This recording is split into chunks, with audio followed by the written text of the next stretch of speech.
Welcome back. Well, now we'll be looking at registering. This is login and registering part 2. We're looking at registering using the registering button instead of the Google. If you remember, the other time we used our Google account to log in and to create an account. You see, it's authenticating went to my Google account, confirm who I am, and sign me in as a Denka. Right now we are signing out. This is just a recap. We sign out now with that from that account. Then we are going to try and create a fresh account using a form instead of using the social media or the email services to register. So I'm going to click register now. We didn't pay attention to this the other time. These are the types of accounts we have in test pool.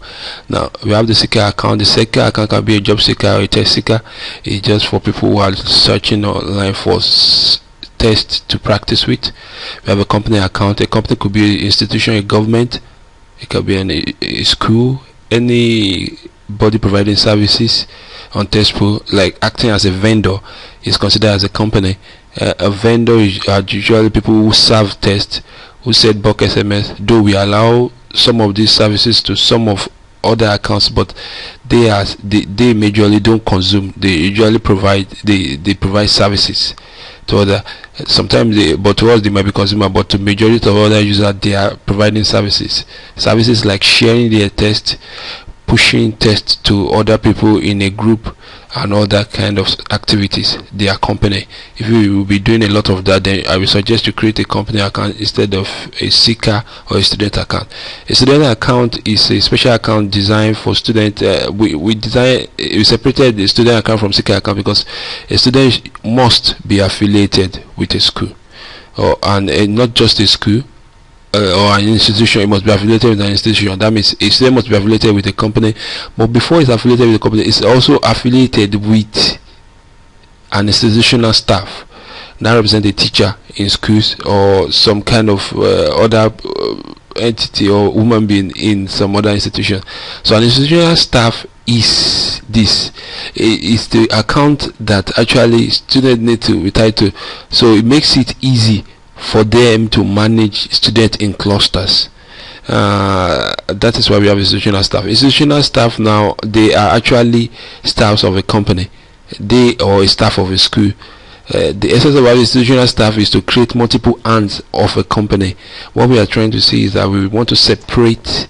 We want them to be able to work in little clusters as little entities in school or in companies. We are looking at a scenario in which a lot of people coming here would not want to have just one central base account, in which you might have so many other sign up account but tied to a company.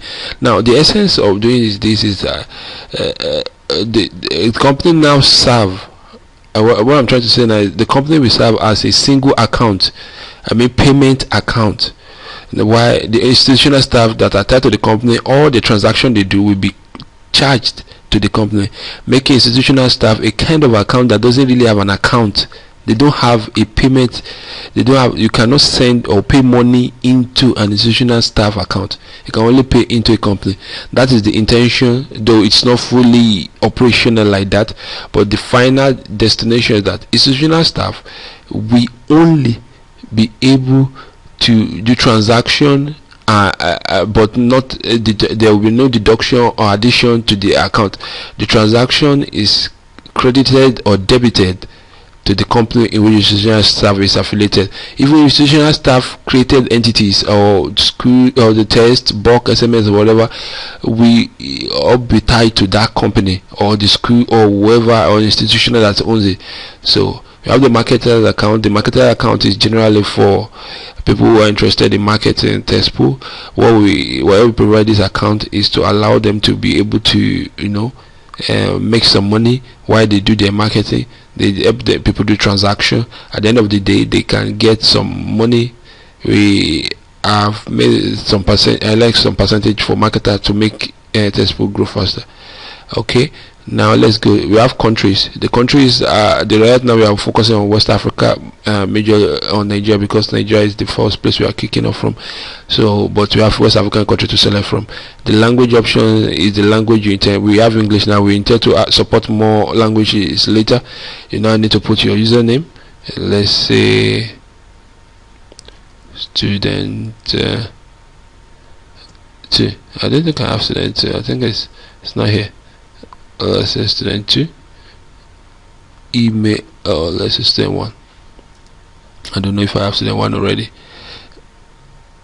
Then this is student 1. Then let us make it a secret. Let's make it a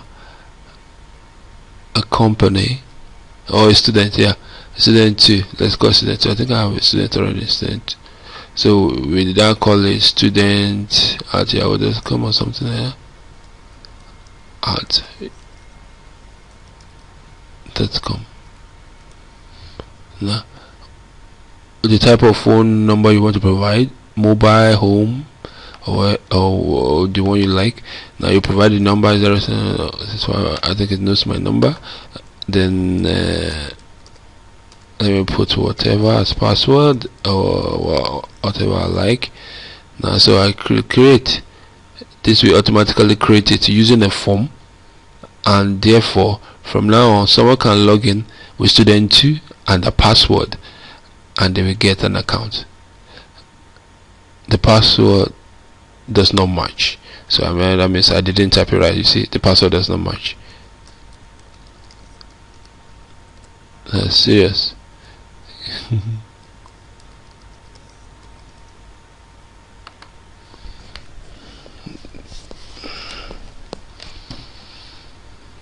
Okay, we are in as student 2 now. As student 2, now one thing to take home from here, one thing to understand from here is having defined the type of account, we need to understand that signing up like this gives us only one way of entry. Let me sign out so that you understand what I'm saying. Now if I want to sign in as Odeyinka, if you remember, I after trying to do some activities, after logging in with Google, it bounced me and asked me to add some other information. Some of the information I added was a username and a password, so I can use it here Odeyinka to log in like this. So knowing my password and my username, I was able to log in. Now let me sign out. I'm in again, but now as Odeyinka, let me sign out. Now let me log in again, but this time around with my Google account. Now you see that I can use my Google to sign in as Odeyinka because I've registered with Odeyinka, or I can use my username and password, giving me two way of entry. If I forget my password, I can always log in with using Google, my Google account, as long as it's the one I used to open it.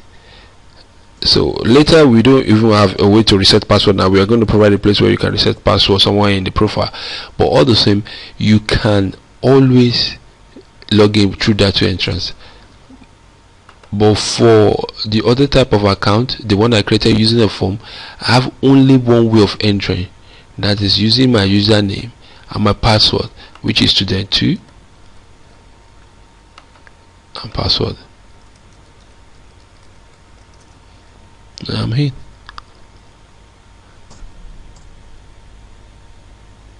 Well, that is majorly what this particular aspect. This is actually what we want to look at now, logging in and registering. Now that we have known how to log in and register, then we can move to some other activity on Testpo.